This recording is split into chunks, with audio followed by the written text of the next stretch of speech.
እኮ ሄሉና ናቲ ሱስ እየሆኑብኝ ነው እውነት ለመናገር ማለት ነውና እንዲያው ሄሉዬ እንዲያው ቀልድሽ አይጠገብ። ልጅ እፈልጋለሁ አለች ዛሬ ሄሉ። ካንተ ልጅ እፈልጋለሁ ከመመለስ በፊት አለች። ናቲ ደግሞ ልጅ እንዴት እንደሚመጣሽ ያሳይሻለሁ ካሜራውን አጥፊያት።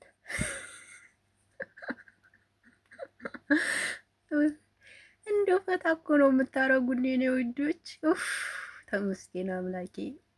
ፈታ ነው የሚያረጉን እውነት። ሄሉ እኮ የፕራንክ ሰው እንዲሁ ሁሉን እኮ አሟልቶ የሰጣት ሴት ናት። ማርያምን ነገ ደግሞ ሸብርቃችሁ እንደምትመጡ ባለሙሉ ተስፋ ነኝና ዘና እያረጋችሁን ነው እውነት። እኔ ሶስት ካልመጡ ሶስት ነውብኛል እውነት ስነግራችሁ በጣም ነው ደስ የሚሉት። በቃ እኔ እንጃ ምን እኔ ብቻ አይደለሁም መቼም ሁላችሁ ናችሁ ብዬ አስባለሁ ማለት ነው። ናቲና ሄሉን የምትወዷቸው እርግጠኛ ነኝ። ሰላም እንዴት ናችሁ? አቢ ነኝ። ለዚህ ቤት አዲስ ከሆናችሁ ቤተሰቡ ነው አብራችሁ ይላላችሁ።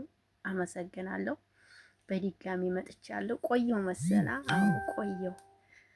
ዛሬ እንትን አይደል የጥምቀት ፕሮግራም ምናምን ስላለ በቃ እሱን እያየሁኝ ምናምን ነበረ እና አምሽቻለሁ። አሁን በዚህ ሰዓት ቪዲዮ ለቀቄ አላውቅም እውነት ለመናገር እና አምሽቻለሁ። በቃ በተለይ ጎንደር ላይ በስመ አብ እንዴት አባቱ ደስ እንደሚል ጥምቀት ዘንድሮ በመድኃኔዓለም ስም።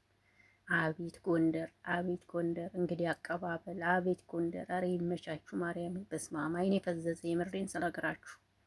በቃ ተጭጅ ምናምን እያየሁኝ እንዴት ደስ እንደሚል በቃ ውኝ ነው የሚለው በቃ እውነት ለመናገር እና የጎንደር ሕዝብ ትለያላችሁ። ማርያምን በጣም ነው የምወዳችሁ በዚህ አጋጣሚ እና ምን ልላችሁ ፈልጌ ነው ሄሉዬ ናቲን እንግዲህ ከመሄድ በፊት ልጅ እንወልዳለን። እንዴ ናቲ የት ነው መሄዱ? ሄሉ አጥብቀሽ ያዢ።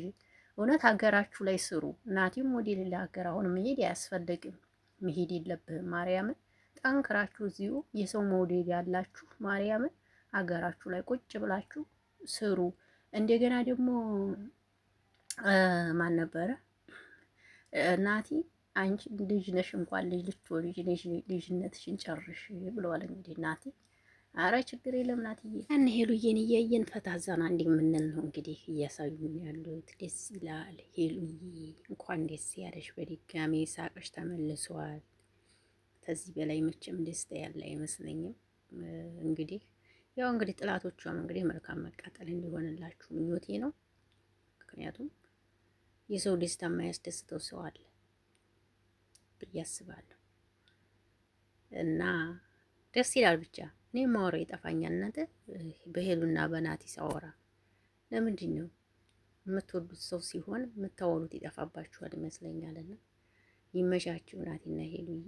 ሰላማችሁ ብዝት ይበል፣ ፍቅራችሁ ልምልም ይበል፣ ፍቅራችሁ ፍክት ይበል። ወይ ናቲ ሁለታችሁም ቀልደኞች ናችሁ። ለማንኛውም ቀልዳችሁ ይመቻል። አይቀርም እኮ ሄሉዬ አንድ ቀን ልጅ ሲወለድ አባት ደስ ይለዋል።